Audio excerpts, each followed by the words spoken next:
10 individual ang pinakakasuhan na rin ng Independent Commission for Infrastructure sa Ombudsman. Kabilang sa kanila si dating Senador Bong Revilla at ilang konektado sa ilang dati at kasalukuyang senador. Kabilang sa mga pinagbasihan ng ICI ang sinumpaang salaysay ni dating DPWH Undersecretary Roberto Bernardo kaugnay sa isyu ng kickback umano sa iba't ibang proyekto ng gobyerno. May unang balita si Joseph Moro. Ang hustisya ay istrikto. Sa ikawalong referral nito sa Ombudsman, 10 ang inirekomenda ng Independent Commission for Infrastructure o ICI na kasuhan ng plunder, direct o indirect bribery at corruption of public officials. Kabilang dyan si dating Senador Bong Revilla. Ilan sa mga pinagbasehan ng rekomendasyon ng ICI ay yung mga sinumpaang salaysay ni dating DPWH Undersecretary Roberto Bernardo na isinumite niya sa komisyon. Why did we give weight on the affidavit of Yusek Bernardo? Well, I see sincerity on his part.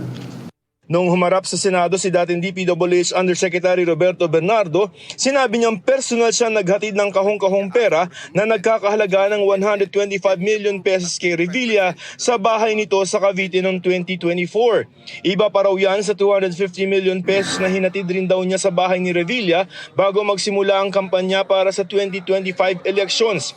Ayon sa tagapagsalita ni Revilla, umpisa pa lamang ay handa nang humarap sa ICI si Revilla pero hindi raw siya binigyan ng pagkakataong madepensahan ang kanyang sarili. Ang mga nagdawit daw sa pangalan ni Revilla ay kasama sa mga bumuo at nagpatakbo ng sindikato na ani ay nakinabang sa bilyon-bilyong pisong pondo. Oras daw na mabigyan ng pagkakataon ng ombudsman na kahanda raw si Revilla na sagutin ang mga paratang.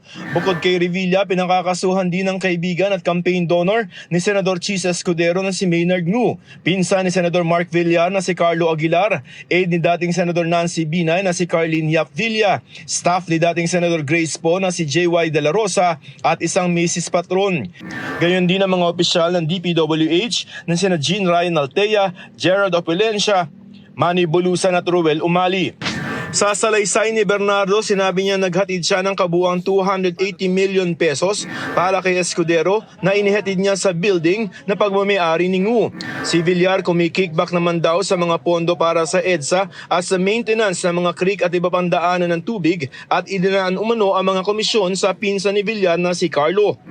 Si Binay aabot daw sa 15% ang kickback na kinukubra raw ng aide nitong si Yap Villa.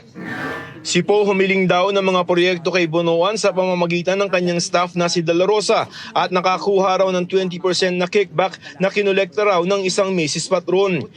Walang inirekomendang kaso laban kina Escudero, Villar, Binay at Poe. Pero pinaimbestigahan sila ng ICI sa Ombudsman para sa case build-up. Ayon kay Poe, ang rekomendasyon ng ICI na i-refer siya para sa investigasyon ng Ombudsman ay patunay na hindi sapat ang ebidensya para sampahan siya ng reklamo. Sinisikap pa namin makuha ang pahayag ni Escudero, Villar at Binay pero dati na nilang itinanggi ang mga paratang ni Bernardo. Sinisikap din namin makuha ang panig ng iba pang nabanggit sa ICI referral. Nagsumite naman ng dagdag na ebidensya ang ICI sa Ombudsman laban kina dating ako Bicol Representative Saldico, dating DPWH Secretary Manuel Bonoan, dating DPWH Undersecretary Catalina Cabral, Bernardo, COA Commissioner Mario Lipana, mga dating DPWH engineer na sina Henry Alcantara, Bryce Hernandez at JP Mendoza. Sinisikap din namin makuha ang kanilang panig. Ito ang unang balita, Joseph Morong para sa GMA Integrated News. Sabi ni dating DPWH Secretary at ngayon Senador Mark Villar, patunay niya na walang basihan ang mga alegasyon laban sa kanya matapos i-refer ng Independent Commission for Infrastructure sa Ombudsman ang pag-imbestiga sa kanya. Bukas at handa raw siyang makipagtulungan sa investigasyon para daw lumabas ang katotohanan at matiyak na mapanagot ang mga anyay totoong accountable.